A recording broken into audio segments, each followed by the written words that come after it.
Oh, God. Wow, what a week. I never thought I would ever see in 1 week 2 franchises get screwed over in the same week. First, Aliens gets screwed over on Tuesday, and now Die Hard on Friday. What's next?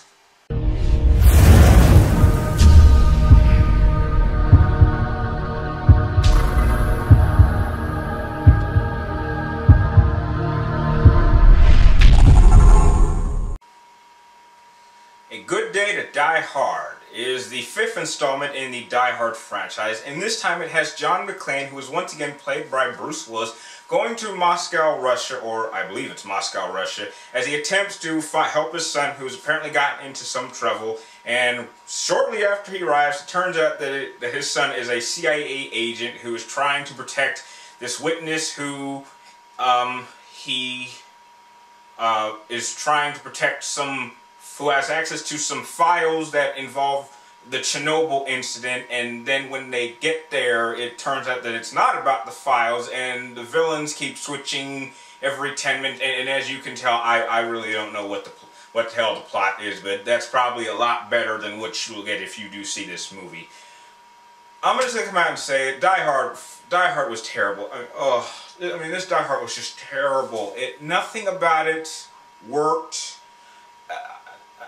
I mean, where do I begin with the flaws? Okay, number one, Bruce Willis' portrayal of John McClane is so flat that it's downright boring and probably an insult to probably his other 4 portrayals of this character, who were witty, who had that, you know, tough guy cockiness. It's just not here. It seems like he's kind of forcing it, and he's just saying these kind of cliche tough guy lines just because that's what he's supposed to do.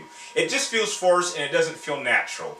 Another thing, however, one thing I did think did work was Jai Courtney's portrayal as John McClane Jr. or his son. I definitely thought he was good in it. I've definitely seen what he did in Spartacus, and I thought that was really good. It's just he's really not given anything to develop himself as an individual character, and he seems to be just some insecure, whiny kid who's just angry at his dad because his dad was never there, and they throw some stupid father and son drama, which is basically the whole core of this movie, which, you know, is a waste.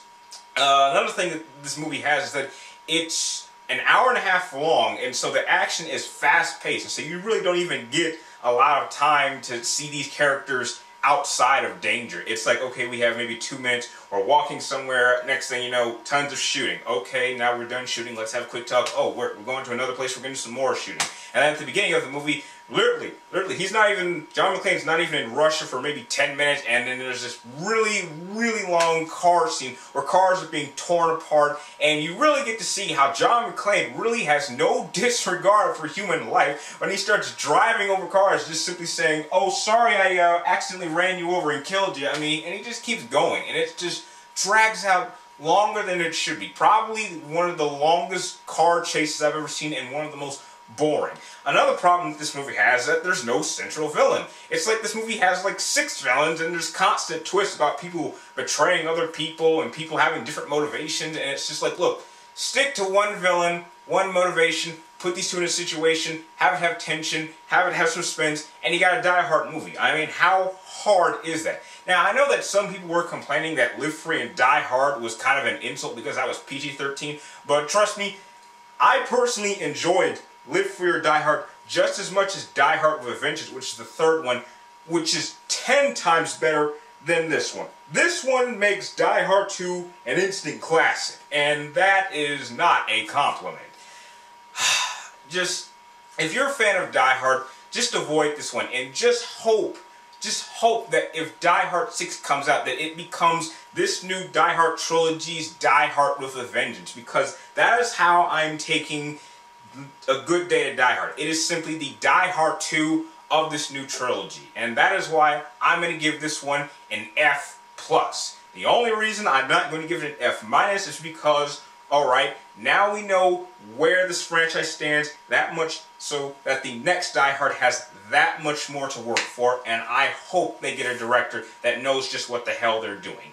If you like this review, please like, comment down below, and please subscribe to keep track of me in my future video game and movie reviews. And like always, Thank you guys for watching, and I'll see you next time.